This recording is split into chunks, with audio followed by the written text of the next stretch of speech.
I think the stories behind it is what's really rich because it's not just generalization. It's not Mhm. just, stereotype. It's not just assumption. It's like we're actually sharing stories. And then when you are able to weigh in that kind of a framework, I think that it allows for a lot more creative solution. Welcome to Who Cares About My Story, the podcast on how sharing your personal brand story can impact your business. We will explore the perks and also the behind the scenes challenges of figuring out what to share. I'm your host, Reme Mancera, a personal brand strategist who loves finding the story connectors that illustrate the benefits of what you offer. And by the way, you don't need a Hollywood style for that. In case you ever wonder, remember, your story is relevant and worth telling.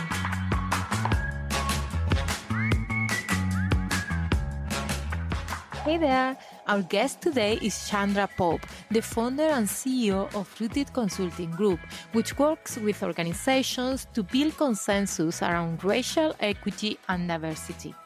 In our conversation, Chandra explains how her diverse family background and journey provide her with a unique perspective that empowers her ability to facilitate tough but necessary conversations. She wants to change the narrative and normalize her experiences and her family's makeup, and that desire moves her to share her story. She emphasized how important it is to understand your own story to express your voice effectively. She also talks about the assumptions people might have about her, reminding us that everyone has multiple identities and that we can miss significant nuance if we are not open to different points of view. In her work, dialogue leads to creative solutions. That's why she focuses on creating spaces where diverse perspectives can be discussed respectfully. Chandra highlights how caring enough to want to listen is crucial for difficult dialogues and consensus building. Don't miss this episode and get inspired by her insights. Welcome, Seandra. Thank you for being here. I am excited for having this conversation. Welcome to Who Cares About My Story podcast.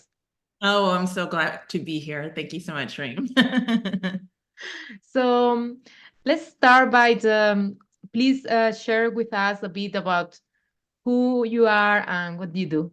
Yeah, certainly. So I'm Seandra Pope. I'm the founder and CEO of a strategic advisory consulting firm. And we work with organizations to help them reach consensus about how they want to address racial equity and diversity. Nice. So tell us a bit about your story. How did you get to that point? Yeah, certainly. Well, so it is really interesting. So I actually started out my journey as an entrepreneur consultant working in the environmental sector. And I worked with nonprofit organizations. At the time, there were very few people of color who were involved in environmental policy advocacy work. And so I came out working at some national organizations to do climate advocacy. So advocating for policies to address climate change. And at the time, there were a lot of organizations who were really trying to figure out how to involve the Black community in the climate movement. And because I grew up in Atlanta, I actually was baptized at we say the Ebenezer Baptist Church, where Martin Luther King, his family was there. And so I grew up, seeing Coretta Scott King every Sunday. And so I kind of grew up in a little bit of the civil rights, around civil rights leaders. And so the organizations I was working with, they were really interested in how could I, kind of leverage my network and begin having some conversations with some pretty renowned Black leaders in Atlanta around how to get them involved in the climate movement. And so I felt like I was pretty impactful with that, did a lot of testifying before the Environmental Protection Agency, a lot of local intervening in some of the local, I can't even think, okay, my brain is blah, blah, blah, blah, blah. But Okay. okay, but anyway, so I can pick back up. But I testified before the EPA. I worked with the Congressional Black Caucus delegation, worked with a lot of organizations to get them involved in the climate movement. And so anyway, as I was doing that, I'd been doing that for some time.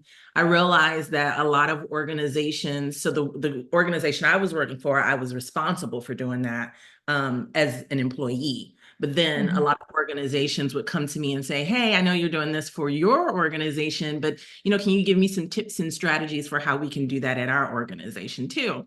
And so, it just kind of at the time as we had gotten to that point, I'd also just had my second daughter and was, needing some more flexibility to be able to stay home. I lived further out. I'd moved further out of the city and just needed some flexibility. And so I had the opportunity to approach my then supervisor and say, "Hey, I'm really thinking about wanting to do some consulting work. Would they be willing to be my first client?" So that I didn't have to leave them. And we felt like it was a mutually beneficial scenario because there were some things that they were able to, not have to be concerned with in terms of, health insurance, that kind of a thing. And so yeah, so that's how I started Rooted Consulting Group. Wow, such a journey. And I love how organically people were asking you to offer this, and how like these were like organically people asking about that.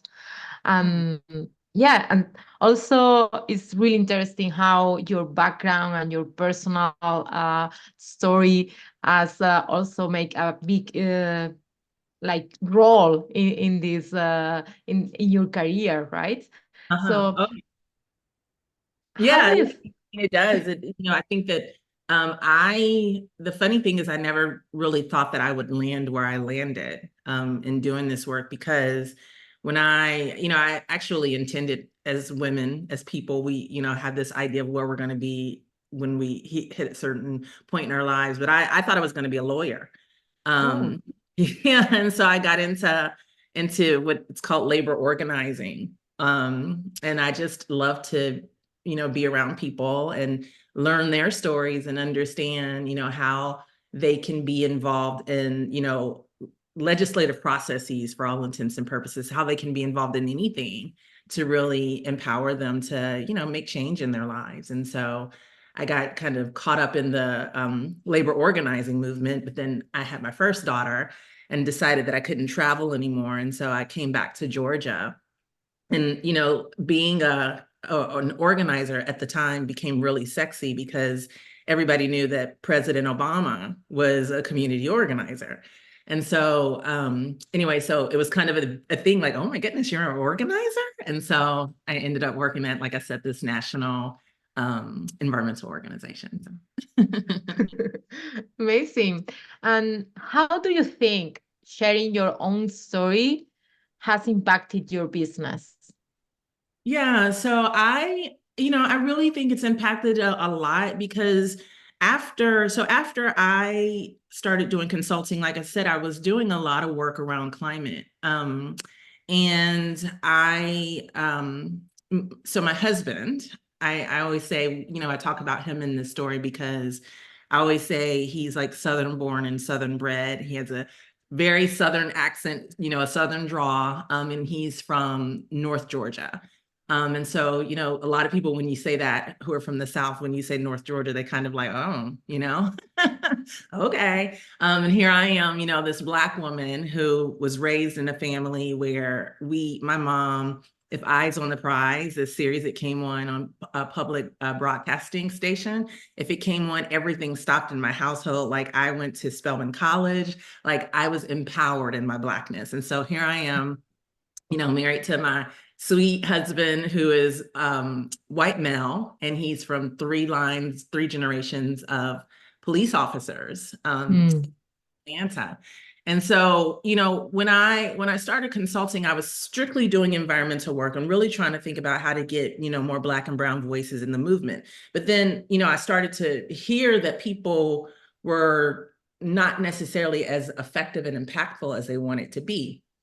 And so that really kind of got me to start digging down on the diversity aspect of it. And how do people think about that? And conversations around race and diversity, as you know, can be challenging and can be complicated. And Mm, so I think that because I always tell people that, diversity isn't something that I just do. It's the way of life for me. And so, a part of that, bringing that into my company and into my business, is really impactful because I feel like I'm able to draw out different conversations, and I feel like I'm able to understand perspective. And that's really important to me because, I walk into a room and people can make assumptions about who I am and what matters to me. And then when I show them a picture of my family and talk to them about, who my husband is, I feel like it creates an environment where people are able to relax because they recognize that, there's some duality here. mm. Mhm. Yeah, yeah, and I love that.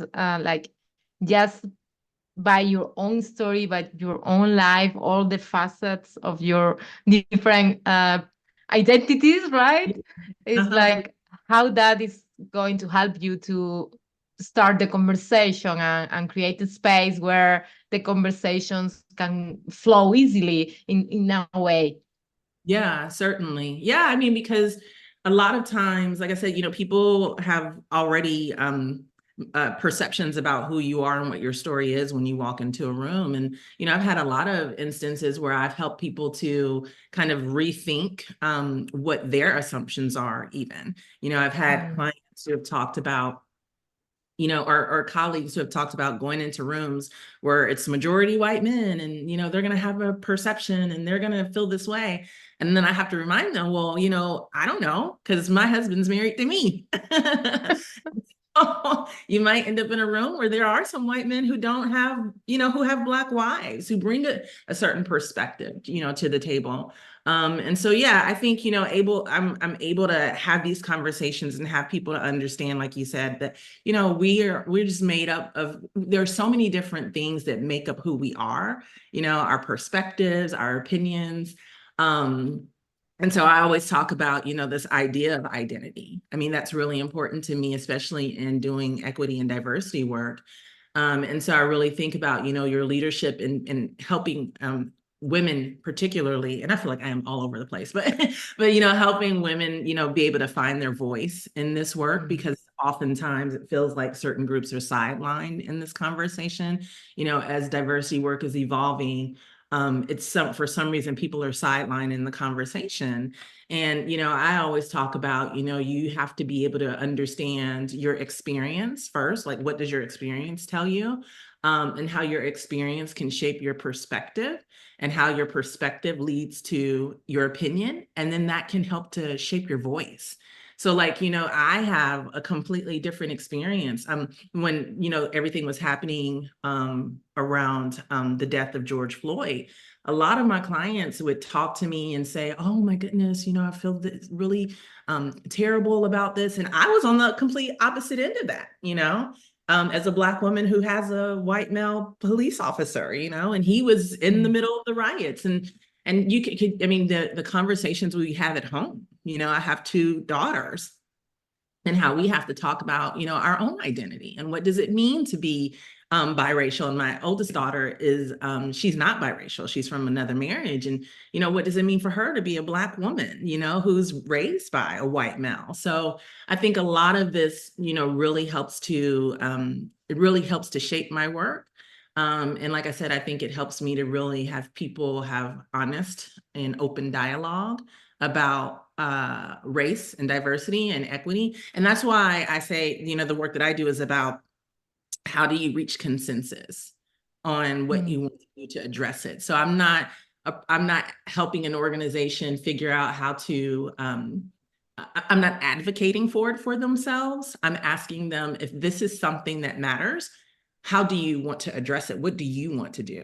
And ensuring that people don't feel like that they're outside kind of influencers, but that people have the opportunity to come together as a collective, as a team, and have more camaraderie and have more collaboration in order to achieve an outcome that is conducive to who they are, that's reflective of who they are.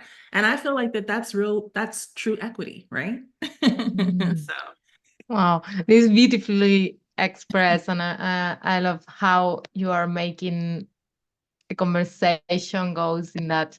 And something really interesting to me that I want to go back a bit is how you phrase how important it is to find your voice, and Mhm. how understanding your own experience and your perspective, and then Yeah. okay, now I can express my voice and share my voice.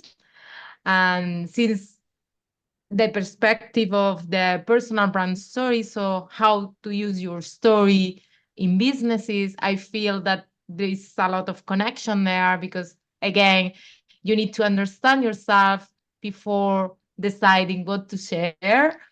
And there is a lot of exploring your own journey to understand how sometimes there is this common thread that maybe it looks like you are doing something totally different to what you did in the past, but somehow there is a connection there. So yeah. Yeah, no, I came up with that kind of framework that I'm working to develop that further because I think that it's really helpful, especially again in this time where everybody doesn't always feel comfortable contributing or lending their voice when it comes to topics around race, diversity, equity, what have you. And so I really wanted to think about, well, how do I address it when someone is, making a comment or having an opinion? How do I want to weigh in? And I don't want to weigh in just based off, like I said, how you see me. I want to weigh in based off of who am I? Who am I really? And so that's where this, idea, this little framework of, experience, perspective. What did I say? I should have written this down, but it's your experience, it's your perspective, that leads to your opinion, which leads to your voice. So that's kind of how I lay it out. And it's like, well, so for example, and I guess I talk about it so much around race, but I even tell my children this is, um, again, there was a lot of conversation that was happening among my family when it came to police brutality, for instance. Mm. And I would say, well, okay, if white male officers are targeting young Black men, well, what does my experience tell me in order for me to weigh in on this in a productive way? And I said, well, I have a Black father, I have Black brothers, I have Black uncles, I have to run the gamut of Black men in my family. And I said, I don't recall ever being told that they experienced police brutality. And they've been pulled over for a random speeding ticket. These are most people have, right? Like let me say they've encountered police before, and they haven't been a victim of brutality. So that's one experience. And then I have to say, okay, my husband, how does he treat Black men? Some of his best pals on his in his unit are Black. I mean, that's still terrible to say. People say, "Hey, my Black friend," but I mean, his colleagues are Black, and we love them. And so, well, what does my experience tell me? And so I had to think about that. And then that allowed me, like I said, now I have a real perspective about this, right? I have a perspective that I can share because this is my experience, this is my perspective, and that's an interesting perspective. And now my opinion is, well, no, I can't say that, white police officers are targeting Black men and they are now victims of police brutality. Yeah, no, that's not my opinion based on my perspective and experience. And so now I can lend my voice in that. And I just think that it is so effective because it allows for diversity, right? It allows for somebody to be able to say, oh, okay, well, here, and I have to do the same thing. If somebody came up to me and said, hey, my experience is that, I had a family member who, was a victim of police brutality by a white male officer. And so but I think the stories behind it is what's really rich because it's not just generalization. It's not Mm. just, stereotype. It's not just assumption. It's like we're actually sharing stories. And then when you are able to weigh in that kind of a framework, I think that it allows for a lot more creative solution, right? because you're not just like saying this is a general topic and this is how everybody feels. This is like, no, here's some interesting conversations that we need to have, and they're productive. Like I'm not fighting. I'm just saying, and it also, I think, allows for grace, because somebody can then say, oh, well, I know why you have the opinion that you have, because your experience isn't the same as mine. I just think as human beings, we have to get out of seeing somebody and making a judgment about that person versus being able to understand and learn somebody and then offering some grace about that. Mm. Yeah, Hmm. thank you for sharing that perspective, and it's really insightful. And I believe something that you said, and I agree on that, how by sharing your specific story, it's like allowing the other person also to do the same. And you can go with more creative mindset because you are open to actually listen to that specific story. So it's not just general statements in one side of the other. You are listening to specific stories. So that's easier to connect in a human level, and then having a conversation in a different stage, let's say. Right. Exactly. Because it allows for people to feel like, like I said, I think it just allows for some grace and a little, just some understanding that because otherwise when you don't have the opportunity to share your own experience, weigh in based off of that, um, this is where there's chaos and frustration, because someone doesn't understand. They just think that you're making a statement because of what they see or their own assumption of you. And yeah, so I do. I just think that, and at least I found it to be effective for myself. And when I share that with others, I mean, I had so many conversations with, especially women who just, I mean, I think we're nurturers anyway. And I think that women really want to weigh in on these topics. But a lot of times, I'm throwing race out of the door, but just in general, people want to weigh in, but they feel they're not able to. They feel like, kind of handcuffed with it, because they feel like they're going to be judged about how they Mm. feel. And I think that once you're able to say, well, this is how I feel because this is my experience, then I think that, sometimes that allows for the judgment to be alleviated. Mm.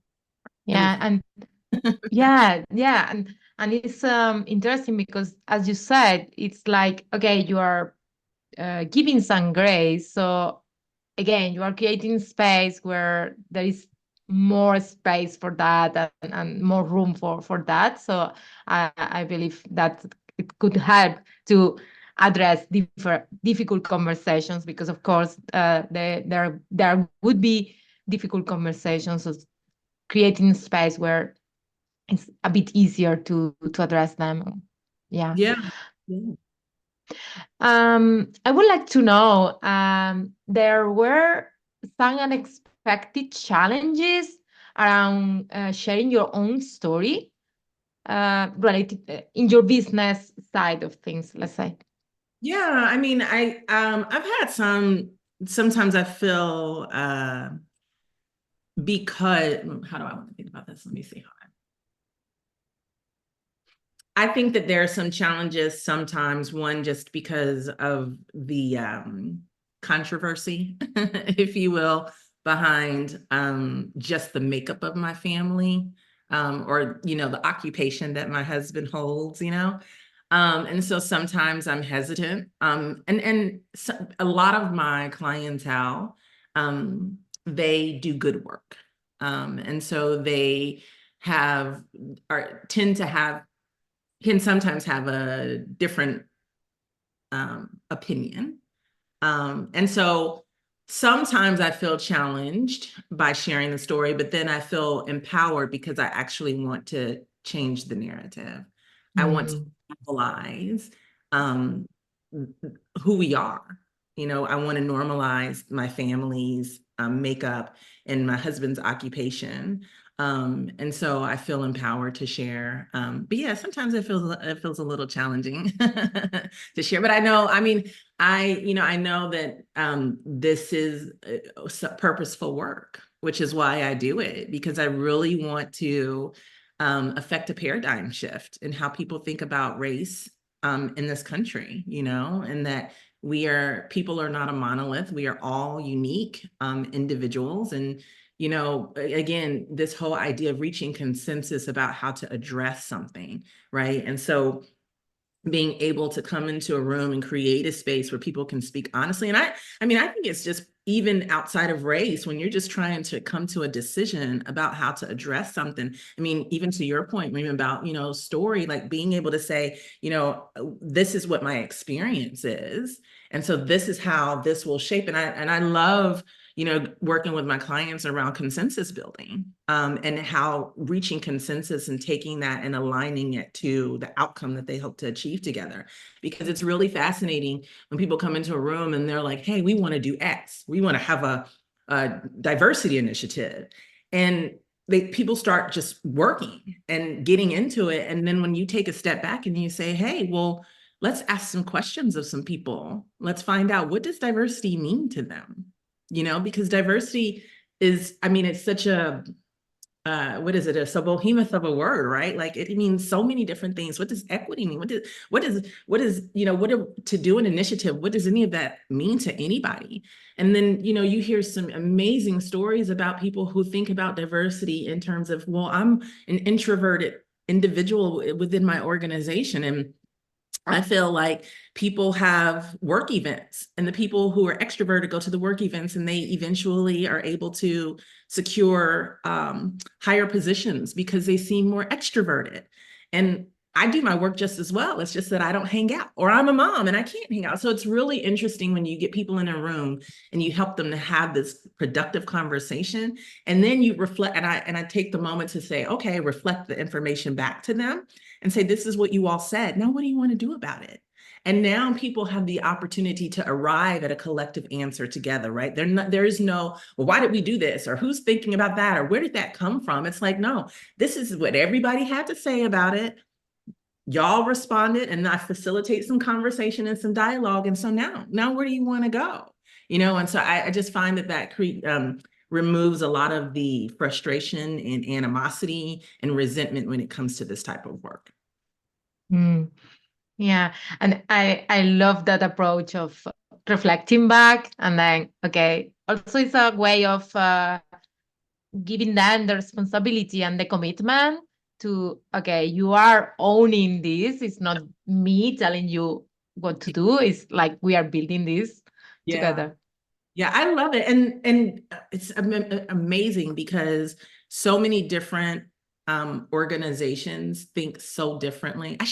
Makes me feel like I should do like a memoir or something of different organizations and how they've approached, because people think of so many amazing things that they want to do. And when you come in and I meet a client, and you can tell where they pulled something off the shelf, or they grabbed something and said, we're going to do a blah blah blah, and you're like, oh, well, is that what really is effective? Like, we're going to do an unconscious bias training. And I'm like, well, where did that come from?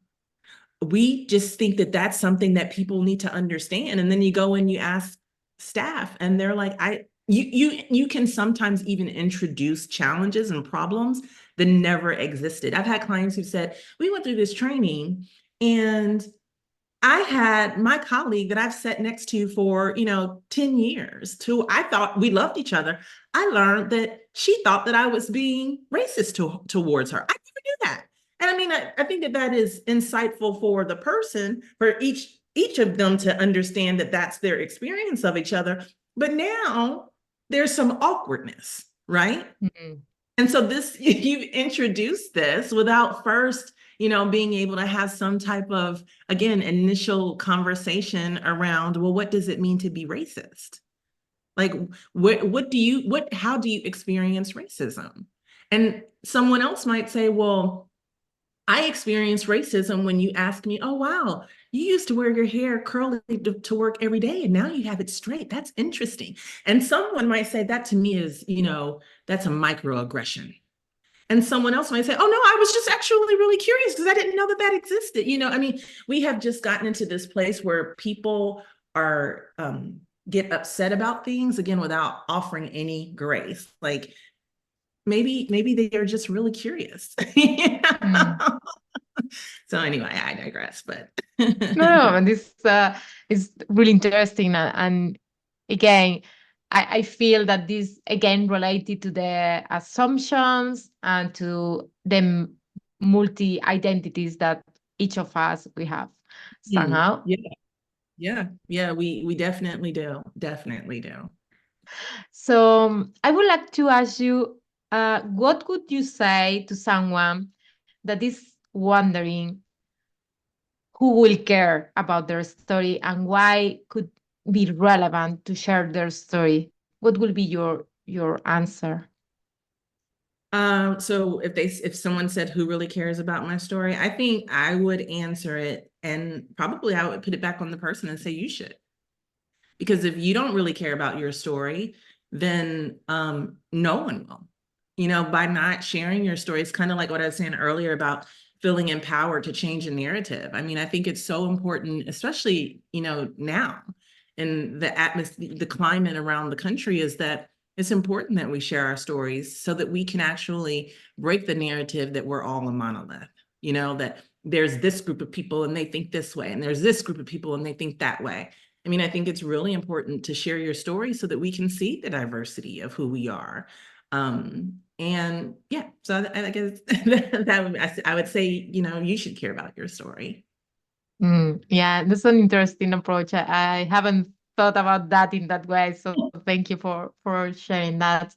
And yeah, and I agree. I about the diversity course in your country, but in general in the world. I am from Spain, and we see that in Europe, in every continent, everywhere, and it's something to important to address. So I love this approach of empower yourself to change the narrative and be part of how the narrative is told, and creating some space to questioning things, starting for ourselves and how we tell our own stories to ourselves.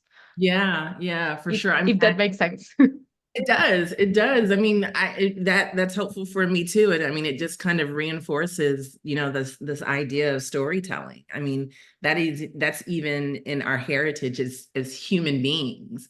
It's always in the telling of the story of, from where you come from and why that matters and keeping that up. So no, I think it's beautiful that people, especially, as entrepreneurs, as business owners, I think there needs to be more of that. I feel like we've gotten to this place where a lot of your experience, people don't share it as freely. Mm, One, they're afraid of what people would think of them. But I also think it's kind of people are doing a lot of gatekeeping because they want to monetize their story. And so, especially in the world of entrepreneurship, I was like, I especially, as a woman who is in entrepreneurship, I'm just like, I just want to, when can we get back to like, let's have coffee and let me hear about, how did you get to where you are? That's really exciting. And someone feeling good enough to say, this is what I did without having to say, well, I actually coach around that, like every, mm, like everything is such a, like, even just as wearing a dress, there was a time you could wear a dress out and someone could say, or take a picture, it's beautiful. And you could say, oh, I got that at TJ Maxx, and now it's like, go to my link in my bio there's monetizing behind it. And I love commerce. I love capitalism. I love people making money, but I think that there's also just this idea that everything is guarded and people are doing a lot of gatekeeping, and it's just not helpful. To me, it's not productive. I think that there has to be more sharing, because sharing is caring. No, I'm kidding, but no. yeah, For sure. I am and totally agree with the idea of sharing and all that. And to me, yeah, you can run a business, but it's not everything around the business. And it's like you, to me, I started my business to have the lifestyle that I want to have. So it's like the opposite way. It's not like happy. The important part is not the business. The business is a tool, and then I can have the life that I want to. So kind of um, I know that for some people, success, it looks like specific thing, and I am trying to bring this podcast also as a way to for different people to share their version of success. And Yeah. for each of us will be different because yeah, it's different what we want and what is important to us, and how is the life that we want to live. Yeah, yeah, certainly. And I mean, don't get me wrong. I mean, I know that there are a lot of entrepreneurs who make a living on helping people to build their businesses, and I respect that. I'm just simply saying I think that, there is an opportunity to be a little bit more. I think that there are things that are tactical and Mm. strategic, and I Mhm. think that there are things that are inspirational, right? So like I think like if you, and I'm a consultant, so I understand, I get it. It's like, some you share a cake with your friend and she's like, "Oh, this is a delicious cake." You might, I mean, you would just say it's like some flour and some dot and whatever is in Mhm. it. And then if she's like, "I would love to learn how to do that," then maybe you might say, "Well, I can teach you," but there's just, I feel like we are just getting further away from the just, I don't know, genuine connection with people to say, "Oh my goodness, you're Mm. so successful. How did you do that?" Or "What did you do?" And just being able to say, "I did yada, yada, yada. I got a coach and I did this and I did that." And maybe, anyway, I'm going way down a whole path, but It's, it's okay. This a space where we can go in the direction. There is flexibility here to talk about anything that comes. So, but yeah, I think I understand your point of how when it's not genuine, yeah, you can feel it. yes, uh-huh. So that's why I love stories, because then you are just sharing something that is real, and you are using them to highlight what's important to you and the skills that you have and the experience that you have, and doing so in a way that is like relevant for your audience, but at the same time is genuine. Is like you are Yeah, that are yeah. your real stories. For sure. And I love that. I mean, authenticity, especially in the work that I do, is so important. I mean, and I think that that again is why I too share this desire, this passion around storytelling, because that allows someone to be authentic. That creates room for authenticity when you can say, "No, no, no, let's not broadly look at this. Let's look at it from several different vantage points." And that can be complicated too, which is where I come in, right? Is to help Yeah. facilitate it, Yeah. so that people have the opportunity, feel comfortable weighing in, and people have the opportunity to weigh in. And, again, that can be challenging sometimes, but if you're skilled, then you're able to do that. Yeah, and that's why it's important to bring someone that is has the skills and the knowledge, and also the multi perspective into this. You are able to facilitate that, and of course, someone else with a different life experience can do it and can learn it. But you are bringing all your identities here and all your experience, and that's why that's more like richful, like this approach, because you are bringing all that combination. Yeah, So yeah. for sure. So have you ever worried, sorry, have you ever worried about sharing too much? Um, no, honestly. I've always just been an open book because I believe that everything that you experience in life is a testimony it's your testimony. And I think that God gives us experiences so that we can testify and say, because you never know who you will impact by sharing your own life experience. People, can be struggling with the same thing that you've come out of. And so being able to share a story about that, or just sharing your story helps people help you. I tell my girls a lot, my daughters, I'm like, one thing that you have to be able to do is spread the information about yourself so that people can see themselves in that story.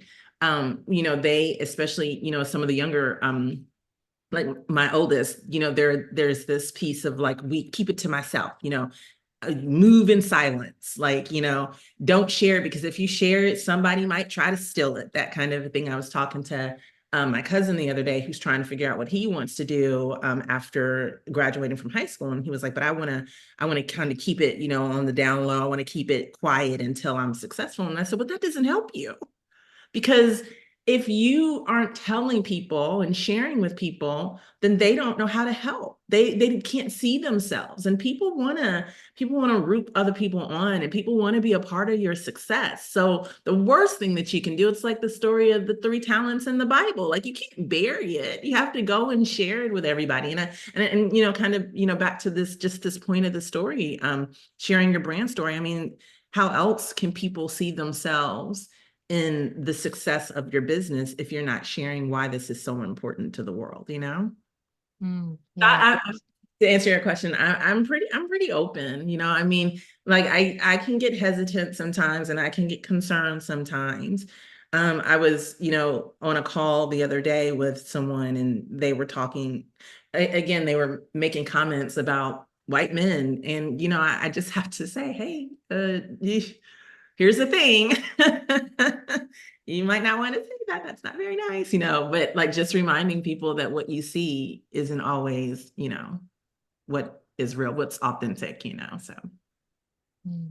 Yeah, and connecting to what you said about um, allowing others to learn about your story and what you are doing, is like also you are opening space for opportunities by sharing what you are doing, what you are trying to achieve, and then people might give you an advice, or they just come cheer you on, and that was you need what Yeah. you needed that day, and that's it. But it's beautiful to create that opportunity for others to support us in a way.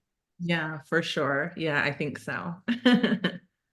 Nice. So now a question that I like to make to all my guests, which is, what part of your personal brand story surprises people the most?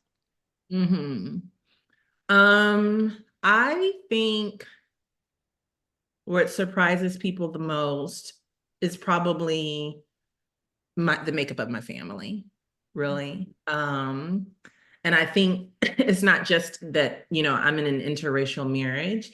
I think that it's our the history in our background. And I always say that our union is divine because of the work that I'm inspired to put out in the world. Because I don't think I couldn't do this work in the way that I hope to do it, or the way that I'm inspired to do it, without being married to my husband, right? So, like, again, just this thinking of him and his occupation, and how his father was in law enforcement and his grandfather was law enforcement, and then thinking about me, and me growing up in Atlanta and going to Ebenezer and going to Spelman. Like, we are diametrically opposite if you see us on paper, but we're in a marriage that's a beautiful marriage. We're happy. And I love being able to think about how we approach conversations and experiences, and bring those stories into settings with my clients and in workshops so that people can see themselves in that story, right? That they can see that, oh, he may feel this way about that, and that's similar to me. And she may feel this way about that, and that's similar to me, but somehow they're able to come together and communicate about it. I mean, not just, there's not always a resolution around certain topics, but you're able to have dialogue, and we're able to have, just dialogue, and be able to have productive discussion. And I think that that's something else that's missing nowadays, is that people are not having dialogue. It's just like you have to have an opinion and debate. And it's okay that we have different perspectives about a topic, but having the dialogue allows us to maybe have creative solutions, or realize maybe there isn't a solution. Maybe it's just understanding how you feel, and maybe it's you understanding how I feel and why I feel that way, because that's the most important thing, right? Is like understanding why do I see it that way, and then being able to say, because I think that also, Reme, I think that creates respect. When you can say to somebody, hey, this is my experience, and this is how I've come to this conclusion, this is why I'm weighing in on this way. You're not gonna, you can't change my opinion because it comes from my experience. So you can't change that, but you might respect it because now you know where it came from. You might say, okay, well, that's how Seandra feels, and that's her experience. So what can I do about that? But just respect it. Yeah. And I feel like listening to each other, like really listening to each other, that will be like the first thing, because sometimes we are just waiting for the other person to finish the sentence to throw our opinion, and it's like, okay, just waiting and just truly listening to each other. That could be like the first step. And then, as you said, like owning our own stories and sharing our perspective and respect each other. So maybe get into creative solutions. So I love that.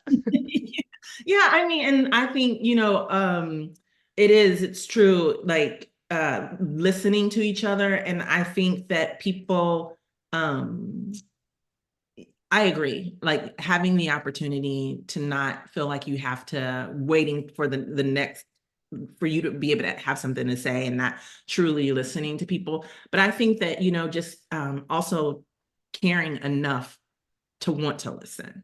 I mean, people just make judgments and don't even consider that there could be something unique that person has in their experience. And so I just feel like just genuinely wanting to know somebody. It's true. I agree with that. Nice. So thank you very much for all this conversation. I have loved it. And so before we finish, please share with us how can we learn more about what you do. Oh, okay. Perfect. So if people, you can follow me on LinkedIn at Seandra Pope is my LinkedIn. I think that's how you do it. But you can also visit my website at rootedgroup.com.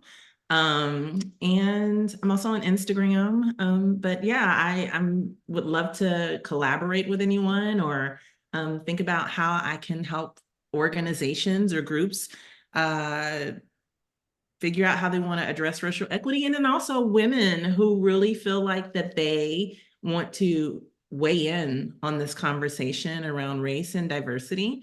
It's really important for me to work with women to help find their voice and to be able to share their story in order to switch the narrative about this issue. So, yeah.